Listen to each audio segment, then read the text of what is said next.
Hey everybody, welcome to the channel. It's Dr. Nicole. And as you can see, the layout is a little bit different because we're doing things a little bit differently. I get so many videos sent to me. I'm tagged in a lot of videos around family and communication, relationships, and I thought it would be really good to start responding to some of these clips because some of them are just really, really interesting. They are case studies. So I was tagged in this TikTok. Now, I don't know, I think this is a clip from a podcast. It says episode 20. And you can see there's several clips because they are talking. This guy and this woman. I don't know who's the host and who's not. But what really struck me from this, what, like 20-second clip is how, yes, the communication. So let's look at it together, right? And I'm asking, not feminine enough. I know that can be triggering. A lot of women hear that. And so you be the judge, right? You be the judge. Look at this, and then we're going to break it down.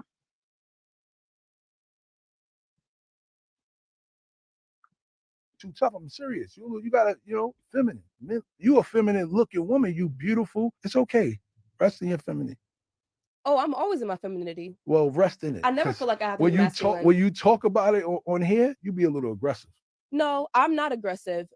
Men are just not used to a woman that looks like me What? being factual. Okay, let's just pause. Let's do this step by step, right? So you have a man telling this woman to kind of like, calm down in a way, rest in your femininity. And I know that gets triggering because a lot of women feel like they feel like, who is a man to tell me whether I'm in my feminine or not? And I would say a man is a perfect person to tell you, right?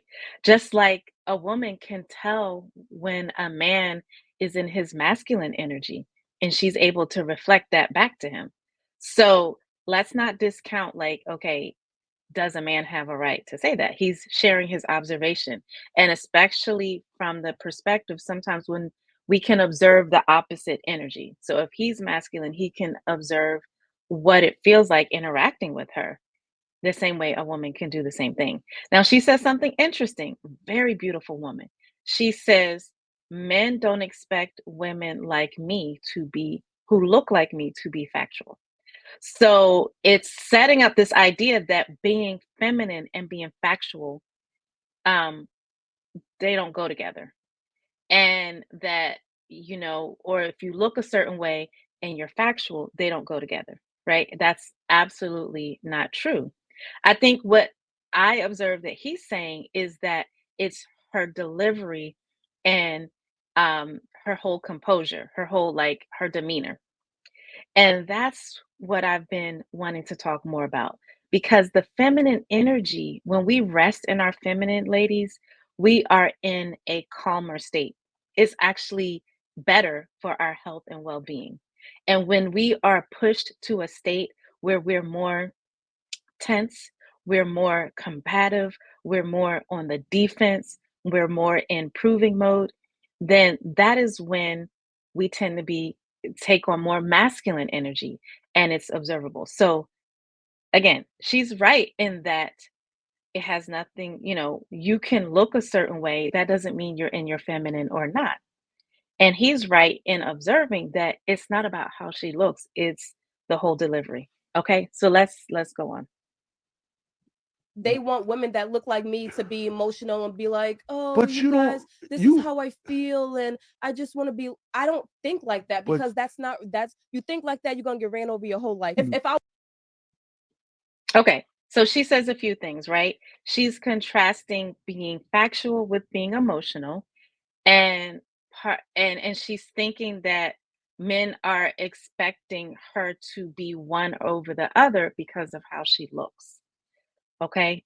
Now, being feminine encompasses all of them, being logical and factual as well as being in tune with your emotions. You come off as being more masculine when you are cutting off your emotions and you are kind of almost you're overcompensating with, quote, what you might be called being factual, right? But being feminine is not only one or the other, it's learning to be able to blend the two.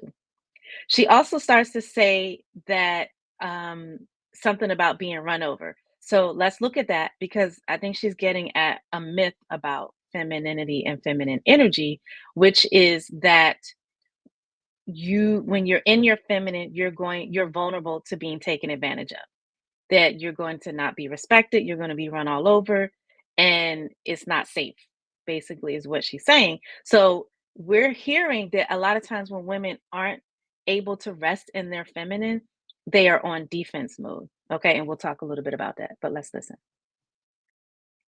I was fat and ugly, Hold up. y'all wouldn't care about what I was Hold up. saying. But because of how I look, y'all be No, like, "Oh, she's so aggressive." I'm just saying you could do it in a feminine way. No, no, Like, thank you. don't be so Because aggressive. because It's what's okay. feminine? What's feminine? You. How do you speak in a feminine way? I don't No, understand I'm that. just saying it's not even you that the things like It you're gotta a make little sense too too. tough. Okay. So, she's kind of pinning it on looks. If you're, quote, fat and ugly, her words, not mine, then you're allowed to be aggressive. And then if you're, I guess, thin and beautiful, which is the opposite, you're not. And there may be some stereotypes around that, but let me tell you, ladies, feminine energy is not about how you look. It's about how you carry yourself, the ease that you're able to rest in, and how you communicate.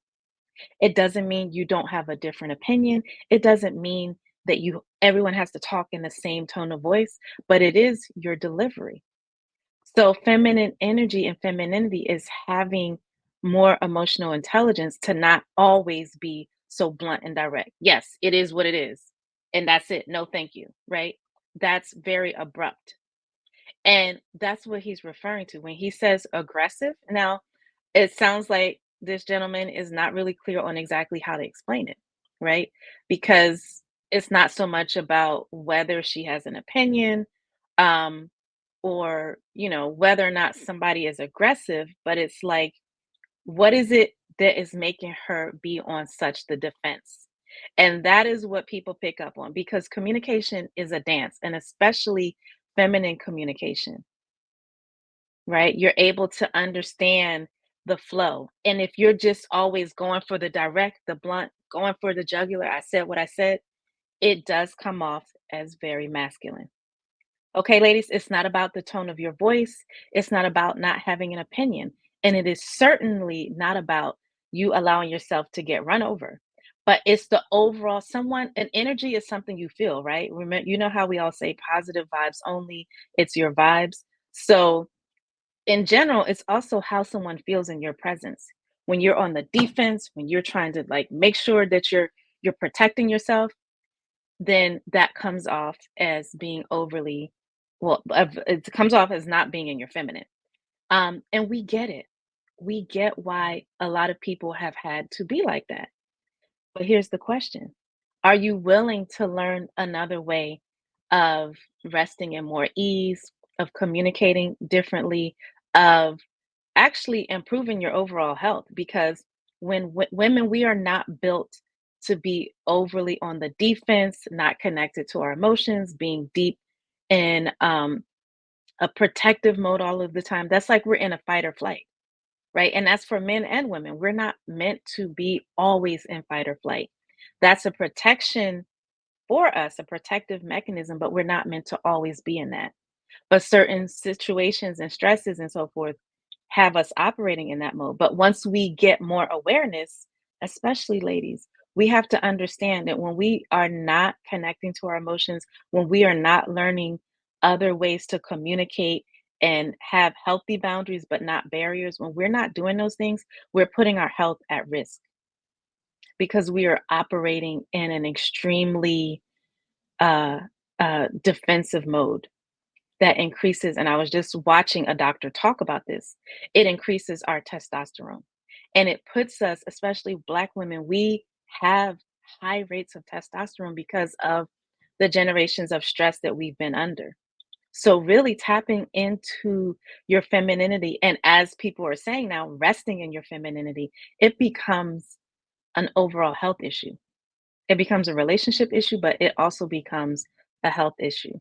because once you're able to invite more ease, learn ways to feel centered and rest, not always feel like you have to be out there fighting and um, defending yourself, then you will feel the difference. You will be able to communicate differently, and you'll be able to learn how to get your needs met without always being so rah, rah, rah, like rah, rah, rah, you know? So you all let me know in the comments what you think and tell me if you want more of these videos, these reactions. But what is feminine enough, right? And do men have a right to tell us when we come off as too masculine or not really feminine? And what's been your experience with this? Okay. Thank you so much. Don't forget to subscribe to the channel. Make sure you hit the notifications button and so you can get all the notifications and share this video. Take care.